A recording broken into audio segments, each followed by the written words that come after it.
네, 안녕하십니까. 네, 소개받은 한국고아사랑협회 이성남입니다. 오늘 전문적으로 그 학술 대회인데 저는 전문가는 아니고 제가 보육원 출신으로서 그리고 경험했던 것들을 바탕으로 말씀을 드리려고 합니다. 우선 저는 뭐 사회복지 쪽에 문외한이긴 한데 이런 협회 활동을 하다 보니까 뭐 아동복지법이라든지 방금 많이 말씀하시는 돌봄이라든지 지역 아동센터에 대해서 많은 관심을 가지고 있습니다. 사실 보니까 저희 아이도 센터의 도움을 예전에 받았고 또 제가 성장한 보육원에서도 지역 아동센터를 운영하는 걸 보니까 아주 낯선 어떤 우리 학회는 아니다라는 그런 생각이 들고요. 어, 마지막입니다. 집중하셔가지고 잘 들어주시면 감사하겠습니다. 저는 학문적으로 말씀드리기보다도 제 경험을 바탕으로 말씀을 한번 드려보도록 하겠습니다. 코로나에 많은 아이들이 많은 좀 힘듦을 호소하고 있는데 그 중에 또 많은 어려움을 겪고 있는 아이들이 아동복지시설에 있는 아이들이 아닐까라는 생각에 제가 초청되고 또 이러한 경험적인 얘기를 나누는 것 같습니다. 저의 소개는 이렇습니다. 5살에 일단 보육원에 들어가게 되었고, 여러 보육원이 있지만 다른 어떤 학교에서 리더십으로 실장을 하려고 노력을 많이 했었고요. 현재 그리고 저는 이제 체육 교사를 20년 동안 하고 있습니다. 그래서 공립학교에서 체육 교사로서 학교 체육 대상과 그리고 올해 훈장을 하나 받았고요. 또 우리 장학사에 합격했습니다. 제 소개를 저는 어떤 단체가 그렇게 말씀을 드립니다. 세상에서 가장 행복한 고아이다라는 말씀을 드리는데 제 소개를 좀 길게 하는 이유는 뭐냐 하면 보육원에서 성장한 분들 중에 많은 분들이 조금 이렇게 자기의 어떤 과거를 숨기려고 하는 분들이 많은 것 같아서 저는 좀 당당해 보자 이렇게 소개를 좀 길게 했습니다. 혹시 여러분 중에도 혹시 보육원에 또 아동복지시설에 관심을 많이 가지고 계시겠지만 그 어떤 이제 아이들을 위한 정책들이 어떻게 흘러가야 되는지를 제가 깊게는 들어가지 못하고요. 제 경험적으로 말씀을 드려보겠습니다.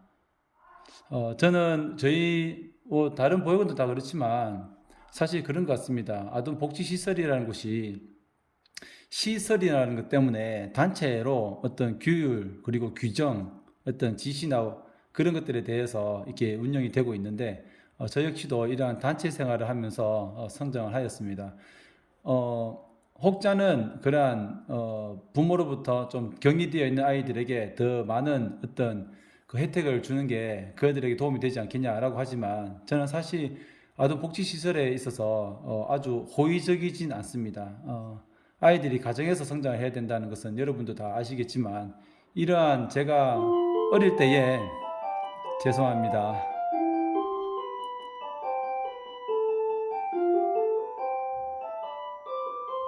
학교인데 죄송합니다. 좀 이해를 부탁드리고요. 어, 좋지만은 않았습니다. 어쨌든 후원자님들과의 좋은 추억도 있고 또 원장님과의 좋은 추억은 있지만 이렇게 단체로 생활했던 것이 저에게 어떤 잘못된 습관이라든지 인생관을 가지게 하는 것은 부인할 수 없는 것 같습니다. 그래서 저는 일단은 아동복지시설에 대해서는 정말 많은 도움을 받았고 감사한 마음을 정말 가지고 있습니다. 그렇지만 이러한 단체로 운영되는 시설에 있어서는 좋은 생각은 가지지 않고 있다는 것을 먼저 말씀을 드려보고요. 우선 그 여기 보시면 그 제가 즐겨보는 그 무엇이든 물어보살이라는 프로그램입니다. 이 프로그램을 보면 가장 많이 단골로 들어가는 주제가 가정과 관련된 겁니다. 수많은 분들이 부모로부터 외면받고 그렇게 많은 분들이 등장을 하죠. 특히 세 가지를 가져왔는데 보육원에서 세 번 찾아온 엄마 한 번이라도 뵙고 싶습니다. 아이를 보육원에 맡기고 다시 온다고 했는데 오지 않았고 그래서 일찍 보육원에 나왔고 보육원에 나오고 보니 내가 자란 환경이 남들과 다르구나. 그래서 서장훈 씨가 하는 말이 가정을 꾸려서 행복을 찾으면 좋겠다. 그렇게 상담을 해 주시죠. 다음 사례입니다. 다음 사례는 9살에 보육원에 아이를 맡겼습니다. 미혼모인 어떤 한 분께서 주변에서 아들을 보육원에 맡긴 게 어떻겠냐라는 그 말에 보육원에 맡겼는데 보육원에서 63빌딩도 가고 영어마을도 가고 하면서 자기 자신보다 더 많은 걸 해주니까 다행이라고 생각했는데 결국은 보육원을 가출하고 무단 이탈을 해서 6년 만에 함께 살았는데 지금 또 집을 나간 그런 상황입니다. 다른 프로입니다. MBN에 나온 서치라는 프로그램인데요. 아직 사회에 도움이 절실한 보육원을 퇴소한 보호 종료 아동이라는 것입니다. 보육원을 나오는 아이들에게 그 선배들이 그 아이들에게 돈을 갈취하는 그러한 빨대족이라는 제목으로 이렇게 방송이 되었습니다. 마지막으로는 요 보호 종료 아동, 우리를 따뜻한 시선으로 봐주셨으면 좋겠다는 그러한 사례가 하나 있었습니다. 얼마나 보호와 관심과 그 사각지대에 있는 보호 종료 아동들이 극단적인 선택을 하지 않도록 위해서 그들에게 정말 준비가 잘 된 상태로 취업을 할 수 있도록 하면 좋겠다. 그리고 마지막으로 보호 종료 아동들이 멘토와 후기는 제도가 활성화되면 좋겠다. 그렇게 얘기를 하는 그런 사례였습니다. 많은 사례들이 사실 있거든요. 있는데 저는 사실 여러분들 어떤 성장 배경은 잘 모르지만 제가 이 친구들을 바라볼 때는 정말 너무나 안타깝다는 생각이 들거든요. 아이를 좀 더 소중하게 생각하면 좋겠는데 주변에서 보육원에 맡겨 그러면 맡기고 결국은 보육원에 있는 아이들도 저는 결국은 아이들에게 큰 어떤 인생의 어떤 도움이 되지 못한다라고 보여집니다. 그 속에서 버티고 아이들이 어떤 멘토분들 만나고 후원자를 만나냐에 따라서 달라지는 것이죠. 안타까운 기사를 한번 가져왔습니다. 보육원의 기약 없는 코호트 격리입니다. 선생님, 우리 언제쯤 밖에 나갈 수 있나요? 선생님들도 힘들고 아이들도 힘드는 왜 아이들이 일반 가정에서 당하지 않는 코호트 격리를 보육원에서 산다는 그 이유 하나만으로 또 모든 사람들은 단체로 살기 때문에 코호트 격리를 해야 된다 라고 그렇게 주장하는 것은 정말 아동 중심이 아니라는 것입니다. 그리고 시설 보호 차량이 노란색으로 다 해야 된다는 거. 보호 아동 낙인 효과를 낙인 발발 우려를 일으킨다는 거. 화가 나는 기사가 하나 있는데요. 부모도 국가도 방치했는 이런 기사들이 있었습니다. 아이들이 보육원에 맡겨지면 면접 교섭권이 없기 때문에 그것은 정서적 학대라는 그러한 기사입니다. 이 기사는 제가 제보를 했었고요. 부러운 기사가 이런 기사입니다. 장애인 의무 고용률 2020년까지 3.6% 한다는 거죠. 그래서 보호 종료되는 아이들도 이렇게 의무적으로 취업을 제공해주면 어떨까 그런 생각들입니다. 아까 말씀드린 면접 교섭권을 보건복지부 국정감사에서 김미애 의원께서 10월 6일에 한번 지적을 하셨습니다. 다음은 이런 내용도 있었습니다. 국회에서 강선우 의원님께서 주거통합 서비스를 지원하려고 자기 소개서를 냈는데 내가 정말 힘듭니다 라고 자기의 가난을 증명하는 그것이 옳은 것이냐라는 그것을 또 지적하기도 했습니다. 그래서 보육원을 퇴소하고도 이렇게 서러움을 당하는 이 아이들이 있었다는 거죠. 또 10월 6일에 최연수 국민의당 의원님께서는 탈북 청소년들에게는 100% 임대주택을 공급하는데 국내 보호 종료 아동에게는 21%밖에 지원하지 않는다. 이런 것도 지적을 하셨습니다. 제가 이러한 것들을 보면서 또 그리고 이제 협회 활동을 하면서 제가 느꼈던 현실과 문제점을 말씀을 드리면 자립 지원 제도가 5년 이내에 집중되어 있고 또 5년 안에 많은 아이들이 기초생활수급자가 된다는 것입니다. 그리고 단순직 종사자의 근무를 하게 되고 자살률이 높다는 겁니다. 그리고 예외가 있는데 경계성 장애 아동에 대한 특별 관리가 필요하고요. 또 연장 아동에 대한 그리고 보호 아동에 대한 분리 시설이 필요하다는 것입니다. 그래서 앞으로 자립을 할 때에는 아이들에게 어릴 때부터 자립 교육이 이루어지면 좋겠고 자립수당과 자립정착금에 대한 용도를 제한하고 그것을 관리할 수 있는 어떤 법적인 것도 필요하다. 그리고 사회적 인식에 대한 영향을 많이 받는다라는 것입니다. 제가 사진 하나 가져왔습니다. 이 사진은 병상에 누워있는 지금은 고인이 된 저의 보육원 후배입니다. 연고가 없는 아이가 폐암에 걸려서 이렇게 투병을 할 때에 아무도 이렇게 돌봐주지 않고 보육원에서 함께 성장한 제가 함께 장례를 치러 주었습니다. 그리고 운구와 그리고 상주 노릇은 우리 보육원 친구들이 다 그것을 했습니다. 결국 아이들이 보육원에서 성장해서 결국은 어떻게 그 아이들을 끝까지 돌봐줄 수 있는 사람이 없다는 거, 이것이 너무나 안타깝고 너무나 비참하다는 것이죠. 현실이 이렇습니다. 이 주제는 제가 다른 강연을 하면서도 많이 활용을 하고 있는 것입니다. 보호아동들이 학교 교육에서 어떠한 차별을 받았는가, 어떠한 사회성을 가지고 학력 격차를 받고 있는가, 이러한 것들을 보면 학교에서 여러 명 같이 학교에 오게 되면 아이들에게 다른 친구들이 같은 옷을 입고 오는 그러한 것들, 그리고 선생님들이 그 아이들을 잠재적으로 학교 부정형 학생이 될 거라는 그러한 인식들, 그것들이 너무나 지금 되돌아보면 너무 좀 화가 나는 것 같습니다. 이 사진은요, 학교 마을이라고 제 보육원 친구들이 함께 찍었던 졸업 앨범 사진입니다. 그 당시에 삼락동, 교동 이렇게 동네별로 사진을 찍었는데, 저희들은 보육원이라는, 너희들은 보육원생들이야, 너희들은 저희가 산 동네는 교동인데도 불구하고 학교 마을이라는 이러한 차별을 받은 것이죠. 있을 수가 없는 일입니다. 현재 이러한 것들이 누적되어서 이 아이들이 사회에 나오면 아이들이 겪는 것들이 상당히 아픔들이 많이 있습니다. 저는 사실 사회에 나와서 의료보험이 모든 사람들이 의료보험이 다 일종인 줄 알았습니다. 그렇지만 그 일종이라는 것은 보육시설에 있는 아이들에게만 해당되는 것을 늦게 알게 되었고요. 사회적응도 마찬가지입니다. 주거를 할 때 부모님이 없어서 주거 계약을 해주지 않았던 그런 사례들도 많이 있고, 부모님을 찾기 위해서 제가 경찰서에 갔는데 실종 아동이 아니다라는 그러한 것들로 좀 여러 가지 차별을 당하고 온 기억도 있습니다. 이 도표는 마인드맵은 아름다운 재단에서 발표하고 홈페이지에 있는 것을 가져왔는데, 자립이 그냥 단순히 자립하세요 라는 게 아니라 우리의 생각보다 훨씬 더 복잡하게 얽혀 있다는 것을 제가 한번 알려드리기 위해서 가져왔습니다. 올해 7월 13일에 정부에서 발표한 것입니다. 크게 나누어 보면 아동이 보호받을 권리와 자립, 심리, 미래를 도와주기 위한 이러한 정부의 자립 지원 강화 방안을 했습니다.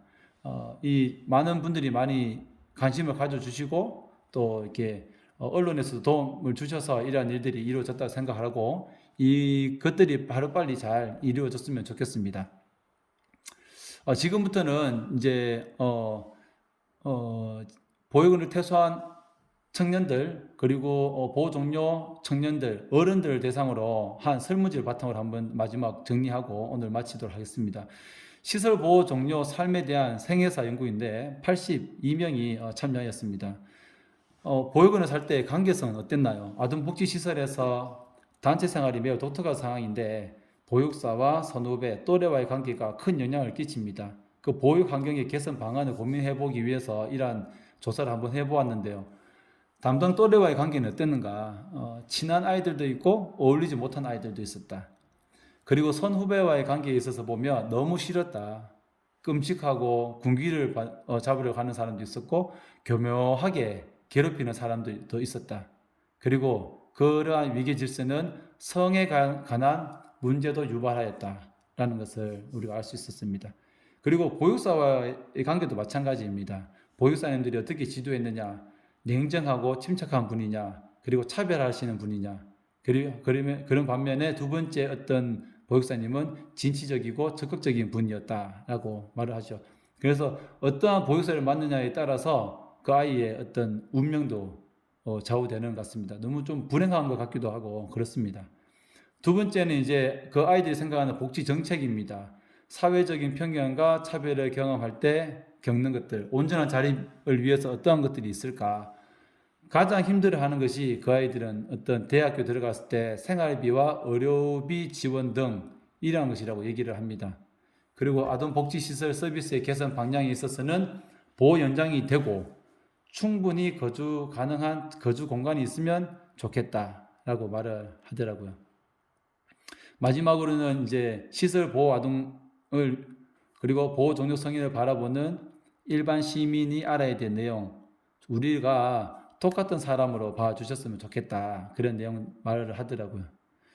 하고 싶은 말이 있습니다. 이 사회에 하고 싶은 말 한번 추후 관련 자료를 통해서 한번 읽어봐 주시면 좋을 것 같고요. 가장 조금 우울한 것은, 좀 감동적인 것은 친엄마에게, 친부모에게 해주고 싶은 말인데, 부모님을 용서가 되진 않지만 그분들도 마음 편하게 살지는 않고 있을 것이다. 그러니 미안해하다고 생각하지 말고, 죄책감도 느끼지 말고 행복하게 살면 좋겠다라고 설문 해주신 분이 계셨습니다. 그래서 혹시라도 우리가 생각하는 것만큼 아동복지시설에 사는 아이들이 속도 넓고, 또 어릴 때부터 좀 어려움을 겪어서 또 생각하는 것도 깊다는 걸 좀 알아주시면 좋을 것 같습니다. 대학 진학률과 자립 성공률은 같다라고 제가 한번 말씀 한번 드려봅니다. 아무래도 대학에 들어가면 그 사회 바로 나가는 것보다 더 자립하는데 성공률이 높지 않을까라는 생각에 다음과 같이 보호 연장 대학생 대학 생활비 지원에 대한 연구를 150명에게 한번 같이 해보았습니다. 제가 사랑의 집이라고 말하는 것은 시설이라고 하니까 저도 개인적으로 너무 싫더라고요. 그래서 사랑의 집이라는 그 말을 써서 입소 나이를 보니까 67%의 아이들이 학령기 이전에 입소를 하고 있습니다. 그래서 어릴 때 부모와의 이별이 과연 아이들에게 어떤 영향을 끼칠까 한번 생각해 볼 필요가 있고요. 그 입소하는 이유 중에는 뭐 부모님의 잘못이 84%라는 것은 여러분들도 익히 알고 있을 것입니다. 그렇다면 이 아이들이 말한 한 달 생활비는 얼마일까요? 대략 30만 원, 40만 원으로 말을 하고요. 이 대학생들이 말하는 최소한의 대학생 생활비는 40만 원, 50만 원, 그리고 도표에는 표시되지 않았지만 예체능 대학이나 대학에 다니는 친구들은 80만 원까지 최소한의 생활비가 필요하다라고 말한 친구들도 있었습니다. 주로 생활비는요, 식비로 사용이 되고 있습니다. 그리고 생활비 충당 방법은 시설에서 도움을 받는 아이들이 50%가량이 되고, 또 아르바이트를 하는 친구들이 또 50% 되는 것을 알 수가 있습니다. 그래서 너무나 가급적이면 대학에 가면 좋겠지만 대학에 가서라도 또 중도에 포기하는 아이들도 상당히 이제 많거든요. 그래서 대학교에서 다른 청년들도 다 아르바이트를 하지만 이 아이들도 아르바이트를 하면서 또 다른 좀 도움을 받을 수 있는 그러한 지원들이 필요하다는 것입니다. 이 대학생들이 하는 말이 있습니다. 좀 더 관심을 가져주면 좋겠고, 여러 가지 살면서 좀 졸업을 할 수 있을까, 그런 막막함도 가지고 있다고 합니다. 무엇보다도 대학을 다니면서 등록금뿐만 아니라 나라에서 지원을 받는 등록금뿐만 아니라 뭐 운전면허증이나 자격증을 취득한다든지, 그리고 토익을 시험을 친다든지 자기 개발을 하는데 그러한 필요한 지원금을 좀 요청을 하고 있습니다.